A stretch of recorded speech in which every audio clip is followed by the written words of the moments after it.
A graça do Senhor Jesus Cristo, nosso eterno Salvador, uma boa noite a todos os amados irmãos e irmãs. Que o nome do Senhor Jesus Cristo seja com você, que parou para ouvir ou assistir a este vídeo. Que essa noite a palavra do nosso Deus vá de encontro ao seu coração e possa falar com você de maneira que você seja edificado, edificada com a palavra do nosso Deus. Amém? Nós vamos já entrar direto para o nosso estudo bíblico e eu quero orar com você, pedir que o Santo Espírito de Deus fale ao nosso coração, ao meu coração, ao seu coração nessa noite. Oremos. Deus Todo-Poderoso e Santo, Senhor dos Exércitos, tenha misericórdia, meu Deus, de nossas vidas e que a Tua palavra, ó Pai, possa nessa noite, meu Deus, tocar corações, possa produzir, meu Deus, reflexão, arrependimento e reconciliação contigo, bem como a salvação daqueles que ainda não te conhecem. Deus Todo-Poderoso, cuida para que esta palavra transforme, em nome de Jesus. Amém? Louvado seja o nome do Senhor Jesus Cristo. Nosso estudo bíblico de hoje é um assunto muito especial, porque trata de quem já serve a Deus e daquele que ainda não serve, mas precisamente daquele que acha que está servindo a Deus. Então, o nosso tema é voltando ao primeiro amor. E esse tema ele é muito interessante porque muitas vezes a pessoa ela pensa que está nos caminhos do Senhor, pensa que está servindo a Deus como convém e está cometendo equívoco, né? Está cometendo erros, porque pode estar fazendo mais para a glória de Deus, pode estar servindo verdadeiramente Deus e não está simplesmente porque acreditou que da maneira como ela está bom. E eu quero então convidar você para abrir a sua Bíblia nesse momento, no livro de Apocalipse, capítulo 2. Nós vamos abrir a palavra do Senhor no livro de Apocalipse, capítulo 2, para que nós possamos fazer a leitura agora desse texto.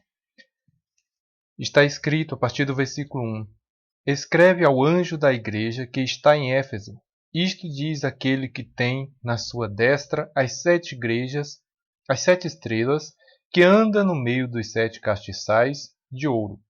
Conheço as tuas obras e o teu trabalho, e a tua paciência, e que não podes sofrer os maus, e puseste à prova os que dizem ser apóstolos e o não são. E tu os achaste mentirosos, e sofreste, tens paciência, e trabalhaste pelo meu nome, e não te cansaste. Tenho, porém, contra ti que deixaste o teu primeiro amor. Lembra-te, pois, de onde caíste. Arrepende-te e pratica as primeiras obras. Quando não, brevemente a ti virei, e tirarei do seu lugar o teu castiçal, se não te arrependeres. Tens, porém, isto, que odeias as obras dos nicolaítas, os quais eu também odeio. Quem tem ouvidos, ouça o que o Espírito diz às igrejas. Ao que vencer, dar-lhe-ei comer da árvore da vida que está no meio do paraíso de Deus. Amém? Louvado seja o nome do Senhor Jesus. Nós vamos refletir a partir de agora sobre este texto. Primeiro fato importante é que este texto ele foi revelado pelo próprio Jesus, quando o apóstolo João, isolado na ilha de Patmos, exatamente por pregar o evangelho, ali ele recebeu revelações poderosas que deveriam ser dirigidas, direcionadas à igreja daquela época. No entanto, este direcionamento para aquelas igrejas eram problemas pontuais ali naquele momento, mas também tem uma relevância extraordinária para as outras igrejas. Inclusive, muitas pessoas entendem que estas cartas elas eram trocadas, não só esta, mas os escritos em geral que a gente lê do Novo Testamento, do apóstolo Paulo, dos demais apóstolos, ela era dirigida a uma igreja, mas depois ela era feita uma cópia e enviada a outra igreja. Inclusive, o que resta, né, hoje desses escritos são fragmentos de cartas, de cópias que foram feitas dos originais. Então, o que nós temos aqui é uma mensagem para a igreja de Éfeso, a comunidade cristã de Éfeso, mas que era de uma grande relevância para as outras igrejas e principalmente para nós que estamos aqui hoje no século XXI, se nós pensarmos isso do ponto de vista contextualizado, identificando problemas, né, com os quais nós nos deparamos constantemente, que são muito semelhantes aos desafios que aquela igreja ali tinha também.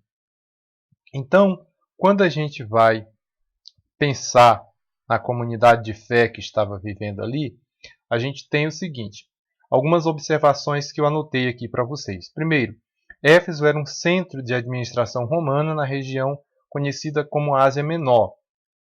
Era famosa pelo templo de Ártemis, ou Diana, e era uma enorme construção considerada uma das maravilhas do mundo. As ruínas da cidade ainda são vistas na região turca da cidade próxima a Ayaluski. Então, Éfeso, ela não era só uma comunidade cristã, era uma grande cidade para aquela época. E por ser um local de administração romana, afluía pessoas de diversas regiões para aquela cidade e passavam por ali muitas pessoas.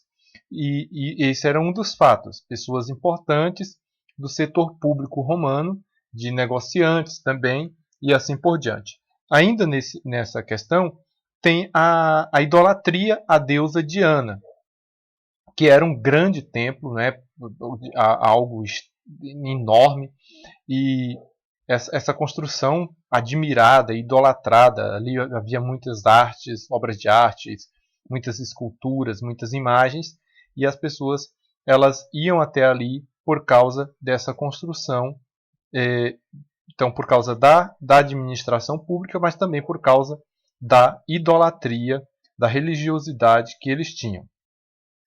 Uma outra anotação aqui que a gente vê é que o livro de Atos cita que pelo menos 2 vezes o apóstolo Paulo esteve ali. Ele é citado no capítulo 18, depois no capítulo 19. E há uma tradição antiga que afirma que o apóstolo João também teria vivido ali quando mais velho, o que pode explicar o vínculo dele com aquela comunidade de fé antes de ser levado à ilha de Patmos, onde recebeu as revelações. Então, tendo ele passado por ali, conhece a igreja, tem convivência com a igreja, e depois Jesus revela para ele uma mensagem que deve ser direcionado para essa igreja. A gente passa aí então para o próximo slide. A gente tem aqui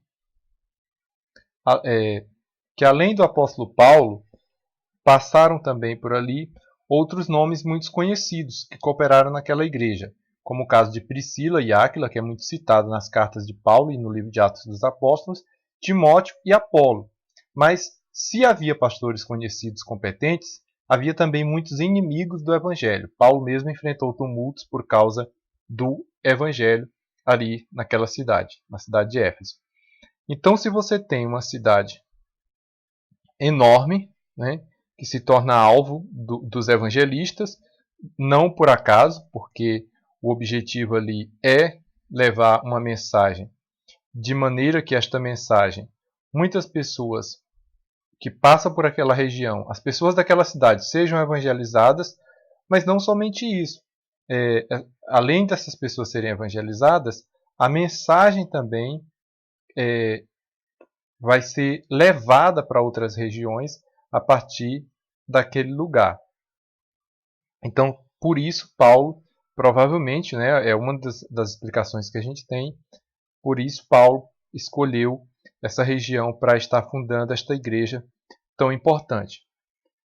Então, tendo dito isso, tendo uma ideia já do que acontece ali nessa comunidade de fé, a gente passa então a abordar o nosso assunto do nosso tema, que é, portanto, o primeiro amor. O que é esse primeiro amor que se refere ali? Então nós vamos começar com as afirmativas. Primeira coisa, o primeiro amor é um fogo em nosso íntimo, que aquece intensamente o nosso coração e nos leva a amar o Senhor acima de tudo. Amém? Então, isso é o que está revelado no Novo Testamento. É o que a gente vê, por exemplo, na vida dos apóstolos, que vão até as últimas consequências, até a crucificação deles próprios, se for preciso, a fim de manter a chama do Evangelho sendo anunciada. Então é algo que arde dentro deles, que é mais forte do que eles, que os conduz, né, na pregação dessa palavra. Ou seja, Jesus é mais importante. Quando a gente lê Atos dos Apóstolos, capítulo 4, ali eles são, após terem efetuado uma cura, eles são ameaçados e proibidos terminantemente de pregar e de falar no nome de Jesus. E ali um deles vai responder: convém obedecer a vocês que são homens e não a Deus? É uma confissão direta de que Jesus é Deus. E ali, obviamente, eles não se submetem, porque o fogo que arde dentro deles é muito mais forte do que a ameaça que seus inimigos estão fazendo. Um outro tópico aí, o primeiro amor é aquele primeiro momento de relacionamento com Cristo em que abrimos mão de tudo por causa dele. Vamos citar aí o caso dos discípulos que eram pescadores, né, como Pedro, como Tiago. Jesus chama e diz: olha, venha após mim que eu vou fazer de vocês pescadores de homens. E o que acontece ali naquele momento? Eles de fato deixam suas redes, acompanham o Senhor Jesus Cristo, deixam família, né, os parentes, na verdade, e vão atrás de Jesus para que possam pregar o Evangelho. Então, isso vai se construindo, se solidificando na vida deles, até que um momento que eles abram mão de tudo por causa do Senhor Jesus Cristo. Um outro caso que a gente poderia citar aqui é dos cobradores de impostos, né? Como Mateus, que era cobrador de imposto e se converteu, e Zaqueu, que também era líder dos cobradores de imposto, deixou a sua vida de riqueza, de fartura ali, largou tudo, para que pudesse ter uma vida honesta com Jesus. Outro caso, outra afirmação: o primeiro amor é quando amamos a Deus de todo o nosso coração e alma, com todas as nossas forças e entendimento. Aleluia!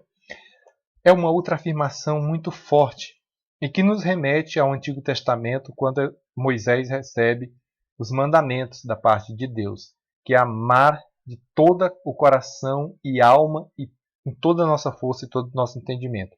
Jesus vai mencionar isso também em alguns momentos do Evangelho, como sendo o maior, está entre os mandamentos, o que é realmente importante na vida do discípulo, na vida do seguidor. E aí, para a gente fechar essas afirmações, tem aqui que é quando o reino de Deus torna-se prioridade absoluta em nossas vidas e nos leva a viver a fé intensamente.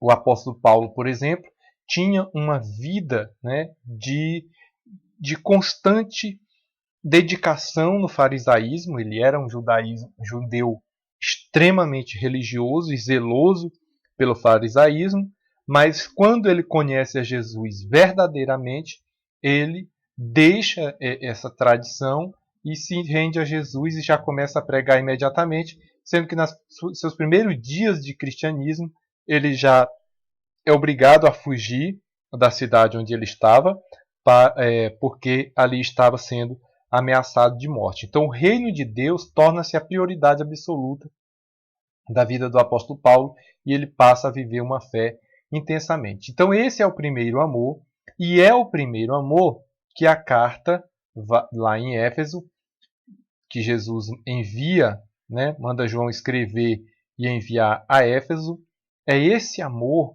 que Jesus está cobrando daquela igreja. Então vamos aqui agora pensar nas possíveis causas da perda do primeiro amor. Primeiro, conivência com o pecado. Segundo, conformismo com embaraços. E terceiro, comodismo com a fé cristã. Vamos pensar nisso aqui agora de uma forma mais detalhada. Primeiro, a conivência com o pecado. Mateus 24:12, nós lemos que e por se multiplicar a iniquidade, o amor de muitos esfriará.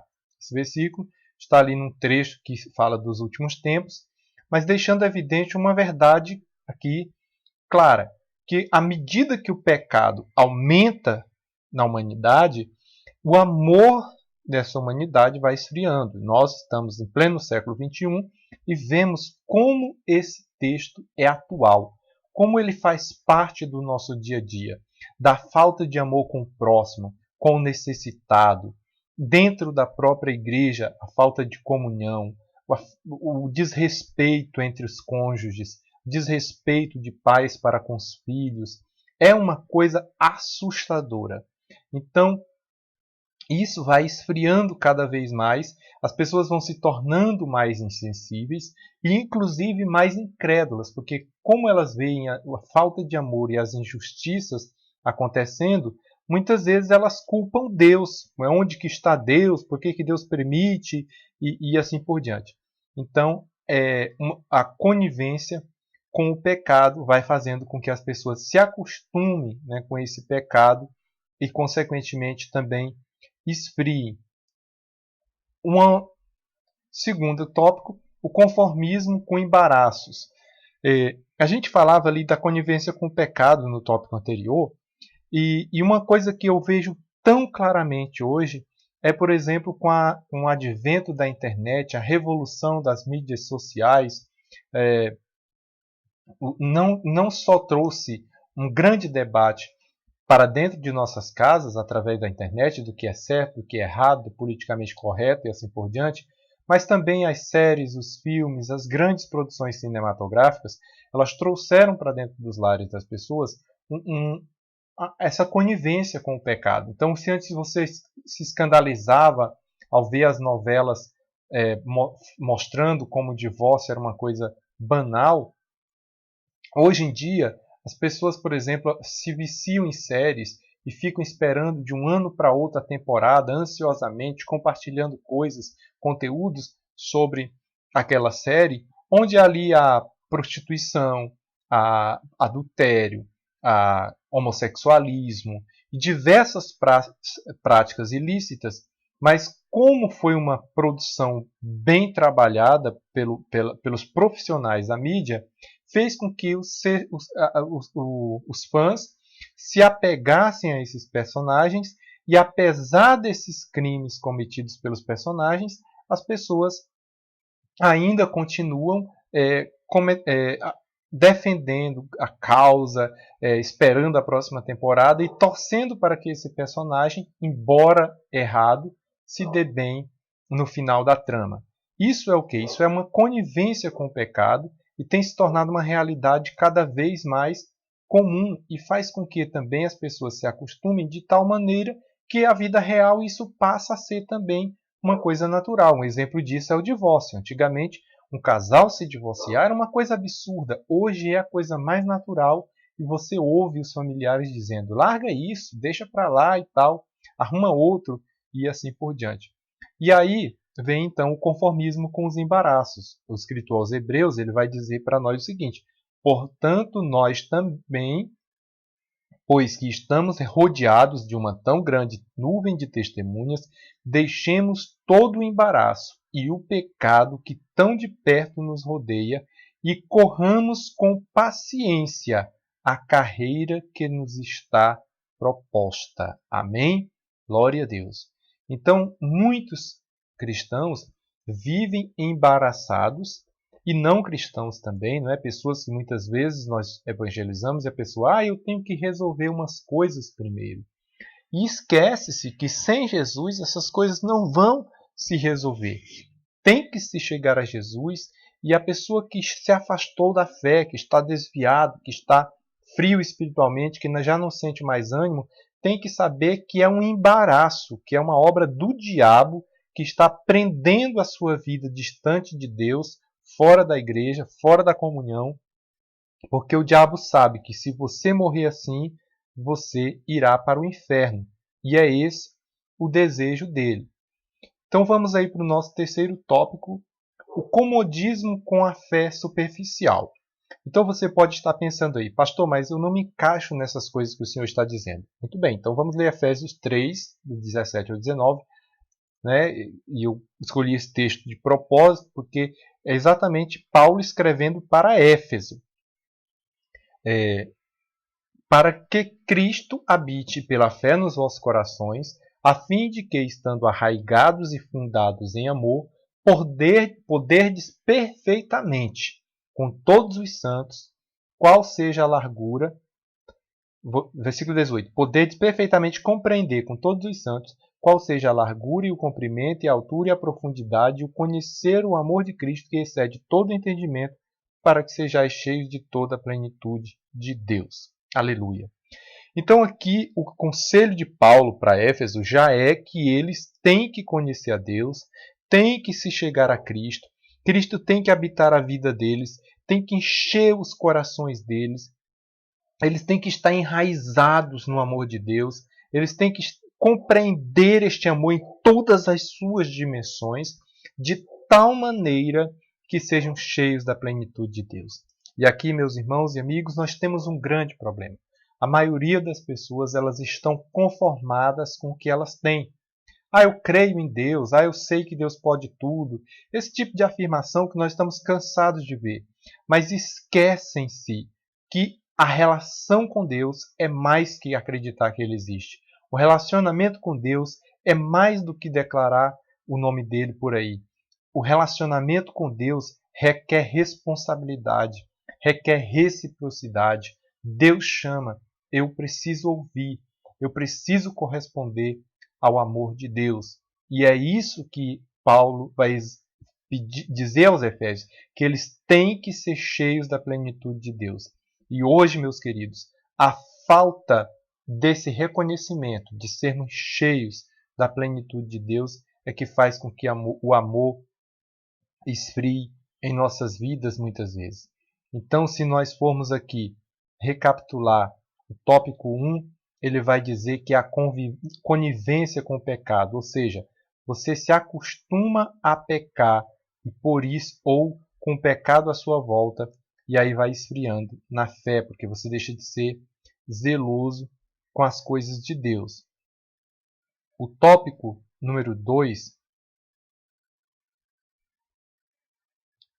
aqui. O tópico número 2 vai dizer que é o conformismo com os embaraços.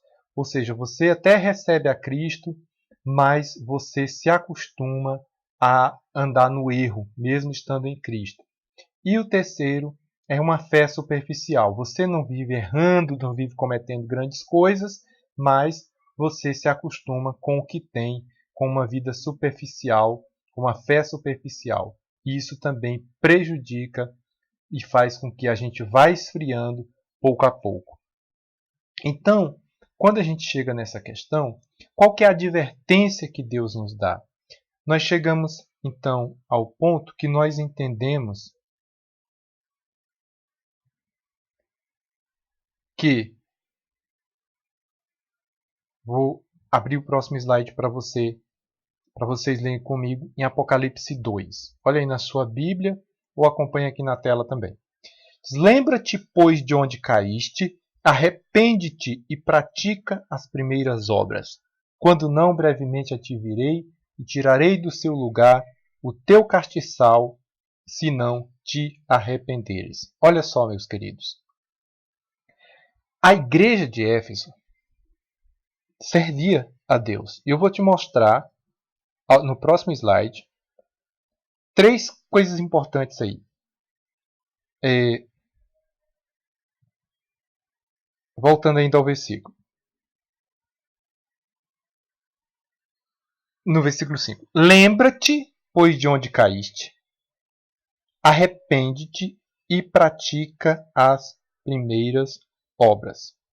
Se você voltar comigo no slide 2, onde nós lemos o texto, vou mostrar para vocês aqui. Lá no finalzinho, aliás, no começo, ele vai dizer que conhece as obras, conhece o trabalho, conhece a paciência, no versículo 2. Estou lendo o versículo 2. Conhece as tuas obras, conhece o teu trabalho, a tua paciência, que não pode sofrer os maus, e puseste à prova os que dizem-se apóstolos e não são, e tu os achaste mentirosos, e sofreste, e tens paciência, e trabalhaste pelo meu nome. Então veja que é uma igreja que está cheia de qualidades. Porém, esta igreja perdeu o primeiro amor. Então, o primeiro amor não é só deixar de fazer as obras. Não é só deixar de ir aos cultos. Você tem aí uma igreja que está presente. Você tem uma igreja que combate os falsos profetas. Você tem uma igreja que tem muitas obras. O problema é que eles não estavam mais fazendo como antes. É um momento em que você começa a fazer por formalidade. Você começa a fazer por obrigação. Você começa a fazer porque quer receber um galardão, porque quer receber uma prosperidade, porque quer receber algo em troca. Ou seja, o seu serviço é condicional, ou então é porque você não tem nada melhor para fazer, então você está fazendo isso. Mas não existe paixão, você não se doa mais, você não se dedica mais como antes, como era lá no começo, quando você deixou tudo por causa de Jesus, até perderam amigos, alguns deixam parentes por causa do Senhor Jesus Cristo. Então, o que eu preciso fazer quando eu me encontro nessa situação? Ele vai dizer: lembra-te, arrepende-te, pratica. Olha só que interessante.